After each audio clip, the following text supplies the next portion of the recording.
Mercury Comics.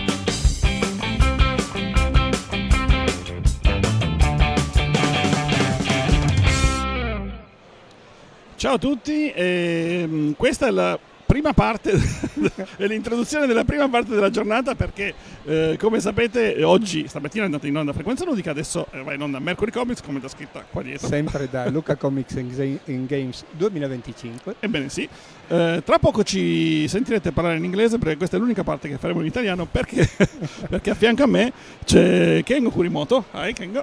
Very pleased to be here. Hi. E con lui parleremo in inglese perché lui ovviamente parla in inglese e con lui parleremo di un volume che è stato pubblicato da Tunue che è qua sul tavolo nostro, si chiama Il bosco incantato. Segreto. Segreto, scusate, sì, ho avuto un attimo Il bosco segreto, pubblicato dal Castoro, sì, lo state vedendo, perfetto, e da adesso in avanti inglese o sottotitoli di YouTube. We switch to English. We switch to English. Good, thank you very much. We have a little interview for Italian, and we advise them that now, if you don't know English, you can read the subtitle. Yeah. Okay, hi Kengo.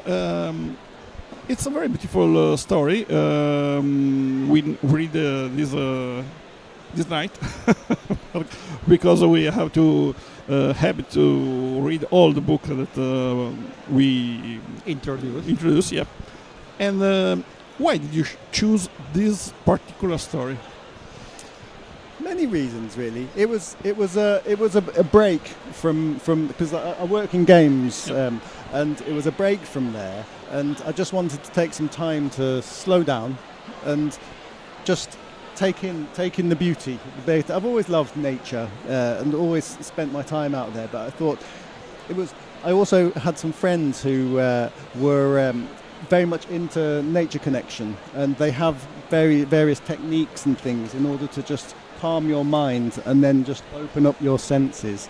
And so I started doing that, and then the book kind of emerged from there. But right at the beginning, it was actually an encounter in the woods, where I was just walking my dog, as I normally do, just the local area. Just like Poppy. That is actually my dog. He's a very patient model. He's because sometimes he was thinking, I've got to stand there again. But I was walking my dog in the woods, and it was twilight. And also when all the light was all starting to fade, and I just saw on the horizon, I just saw this sort of white thing on the path. Yep. Thinking, what is that? What is that? And it kept moving quite fast towards me. And I suddenly realised it was a badger. It was a badger, and it hadn't. And we find them in the book. Absolutely. And it hadn't seen me because their eyesight is quite bad. Yep. And it got to about here. I thought it was going to crash into me, and it suddenly saw me and went. Your dog? Of course. The badger. And your dog? The dog was like... And the badger fear nothing. And then it just disappeared into the bushes. And at that point, my heart was just like, wow, what has just happened? And then I saw a little baby crawling behind it. So it was an amazing experience. And so I just wanted to capture. He was protecting our baby. So. Yes, exactly. From you. So it was a real moment. And it was a thing where... Wait a minute, because these two guys are Poppy and Rob. That's right, yeah. Rob is actually named after the person who taught me a lot of the nature awareness. So he was quite shocked that he's ended up in a graphic novel. Right. These two guys are two different approach. She's surrounded by sound. In the first page of book, she's watching her phone. Yeah. On the other side, Rob is immersed in nature. So, how do you decide to characterize this? To mix two characters like this. Yeah, for sure. I think in the story it's nice when there's the characters. They each have something to give, and also they have a need. And Rob, obviously, he's very connected to nature, but he has no friends, and that's the thing, isn't it? And then also Poppy, she's got her life, she's got her mum, and all the worries that she's got in her life, and so for me, it was the symbol of that was the gate. So, funny enough, there's a gate which they go through from her street, and they go through a gate, and then suddenly into this magical world.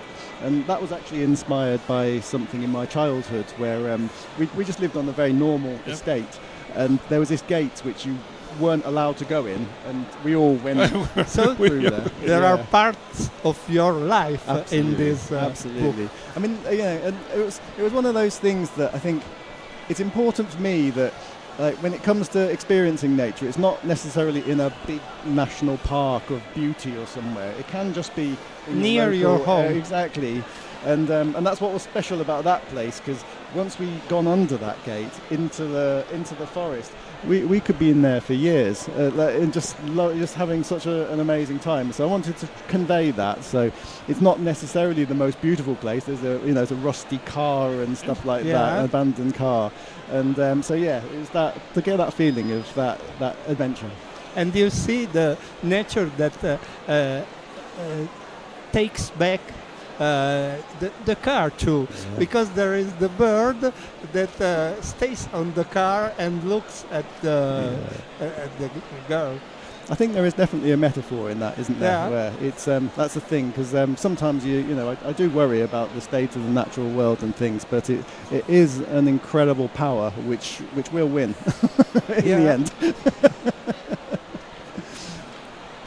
We know, while we were reading the book, we noted that you choose to not use onomatopoeia, but uses graphic message to explain what birds say, the sounds. Yeah. Why did you choose this way to? I think it's an interesting question, that, and but obviously the part of it was minimising the amount of words. I think when I see words and things as symbols, I think there's a tendency it to be more something you think about rather than you experience. And when it comes to the sound of birds and the sound of particularly the dawn chorus, which is the spectacle of nature, it's to have it surrounding you completely, and I wanted it to feel almost like a net of sound all around you. And in the end, how I actually did it was I just literally sat and listened to birds, and I was thinking, okay, so it goes beep, beep, beep, beep, beep, beep, beep. So I'd sort of, okay, down, up, down, up. It took a lot of trial and error, and then it's kind of, okay, and then it sort of goes beep. And how do you draw that? And it was a very interesting challenge. They become the little lightnings. Yeah, absolutely. And it's so varied, the sounds that you get. And I must admit, having done it, because I knew some birds, but having done this book, I know all birds now, and I can hear them, and not only can I hear them, I can know how they're feeling, and because sometimes they alarm, sometimes they're just saying, "Oh, hello, I'm here, I'm hello," and I can now hear all of that. Their greetings, absolutely, each other. Yeah, for sure. But yeah, drawing it was a real experience, and just going into the phenomena, like, of what the sound is, and it was very exciting for me anyway. That's very interesting. I think it's a very nice idea. Okay, great, thank you. Another thing that we noted that Rob and Poppy go to the forest to look for breaches or hole, but the forest control them. Yeah. And so it's interesting to read how they don't notice it. Yeah, for sure. Because animals are more hidden. Yeah. I mean, definitely one of the things which I learnt when it came to the nature connection is that when you go through a forest and you're talking and things like that, everything disappears. So you're not going to see anything. So the key thing is that you have to be still for normally about 15 minutes, I think. And if you do that, obviously everything's watching you. They're all going, is this person a danger or not? But if you're still for a while, then things start to come out. I mean, I had an amazing experience once where I was just lying there, and this little baby squirrel Yeah. came down from a tree, and it kept looking like this. And its mother was going, stop, and They're really curious. and it just came all the way down. And that kind of experience, it's you do just need to be still for a while in order to be able to see things like that. But To when they do, merge in the nature. absolutely. I bet the squirrel thought, what is that thing? It's me. We described just a little part of the book because there is a third character, the mother of Poppy, and she bring with her the loss, big loss, and also in this character, the forest has a role. Yeah. And how do you think to introduce the loss? Yeah. Because this book is also for young, so they have to face this problem. Absolutely.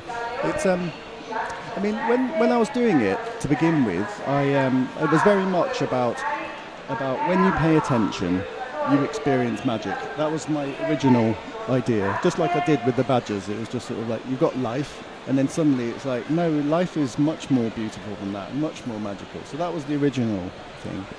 And then obviously it's kind of like, well, why is that? Why is that important? And then when I started thinking about what is the problem which needs to be overcome, and I had a vague idea, and but strangely enough, I think what happened was real life came in, and at the time my mother had diagnosed with dementia, and so I was going through the process of losing her, even though she was still there.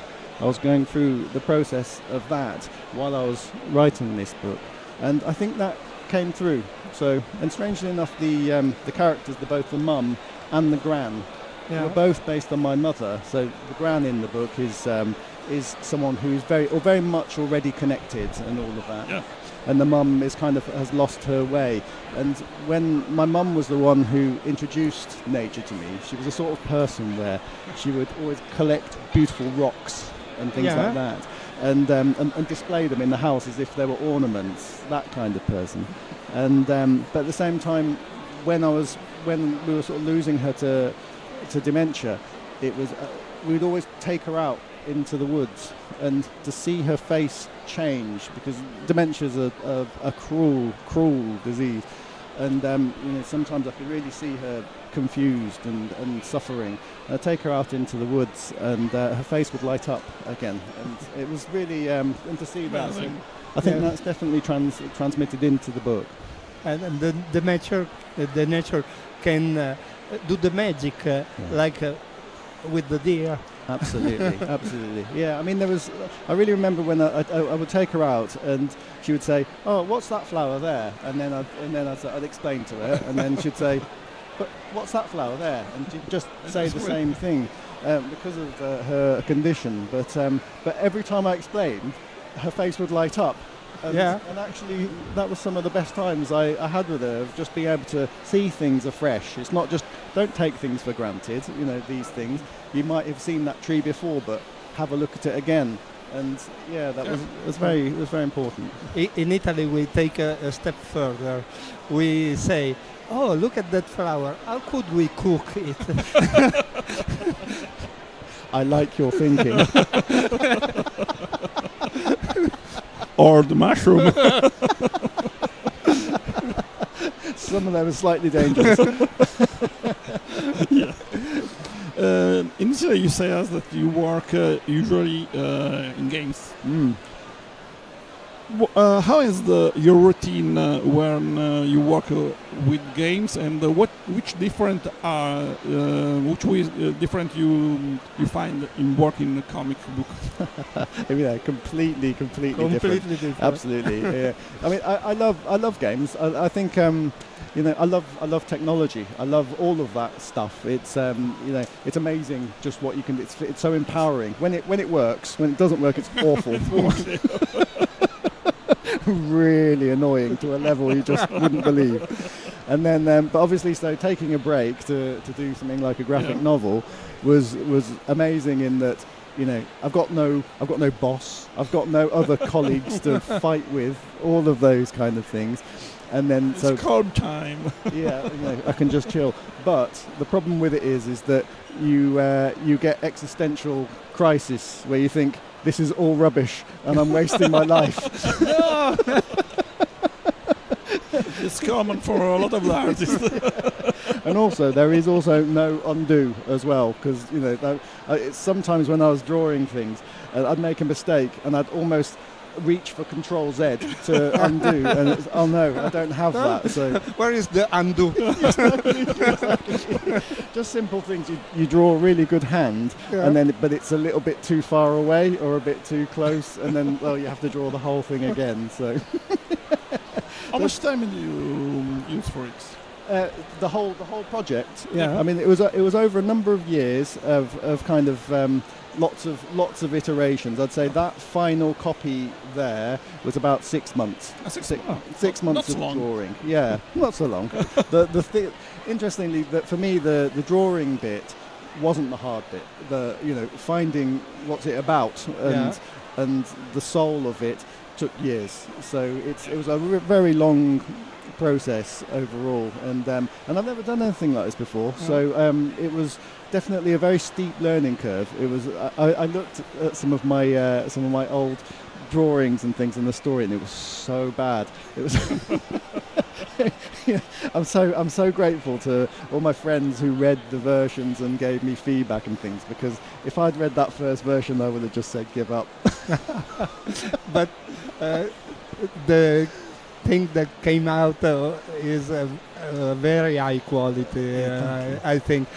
Are you thinking to repeat the experience? Yeah, absolutely. I've got three. I think there's 3 books in my head which are relatively well developed. They're in my mind, and so I think it's a case of because often with these things it might sound like a good idea, and then you do it and it's not. Oh. And so I'm kind of I'm just sort of moving each one forward as I go, and then one of them will win, and then at that point I'll go into production, and then because obviously I need to make a time where I can sit full time doing this. It's difficult doing it on top of another job and things like that. So we'll see. It's whichever best idea wins, I think. We wait for it. Okay, good. Also, Castoro, wait for it.